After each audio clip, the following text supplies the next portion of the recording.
સુરત શહેર SOG police દ્વારા સુરતમાં પ્રાઇવેટ સિક્યુરિટી એજન્સીઓ સામે પોલીસની કડક કાર્યવાહી કરી 16 થી વધુ કેસો નોંધાયા। અમદાવાદના આનંદનગર વિસ્તારમાં પ્રાઇવેટ સિક્યુરિટીના એજન્સીના ગાર્ડ દ્વારા દુષ્કર્મનો ગંભીર બનાવ બન્યો હતો।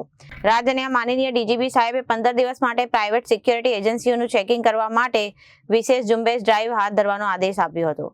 આ ડ્રાઈવ અંતર્ગત સુરત એસઓજી દ્વારા નિયમ ભંગ બદલ 16 થી વધુ કેસો દાખલ કરવામાં આવ્યા છે। સિક્યુરિટી એજન્સીઓ કયા નિયમોનું પાલન કરવું અને ગાર્ડ્સની ભરતી કઈ રીતે કરવી અંગે માર્ગદર્શન આપવા માટે એક મેગા મીટિંગ યોજવામાં આવી હતી। આ મીટિંગમાં 300 થી વધુ સિક્યુરિટી એજન્સીઓના ઓનરો, સુપરવાઇઝરો અને ગાર્ડ્સ મળીને કુલ 1600 જેટલા લોકોએ હાજરી આપી હતી, જ્યાં તેમને જરૂરી સૂચનાઓ આપવામાં આવી હતી। તાજેતરમાં જ અમદાવાદ શહેરના આનંદનગર પોસ્ટે વિસ્તારમાં પ્રાઇવેટ સિક્યુરિટી એજન્સીના ગાર્ડ દ્વારા એક દુષ્કર્મનો ગંભીર બનાવ બનેલો। એ અંતર્ગત રાજ્યના માનનીય ડીજીપી સાહેબે 15 દિવસની સિક્યુરિટી એજન્સી જે પ્રાઇવેટ છે એની ચેકિંગની ડ્રાઈવ આપેલી। તે અંતર્ગત 16થી વધારે કેસો સુરત એસઓજી દ્વારા કરવામાં આવેલા।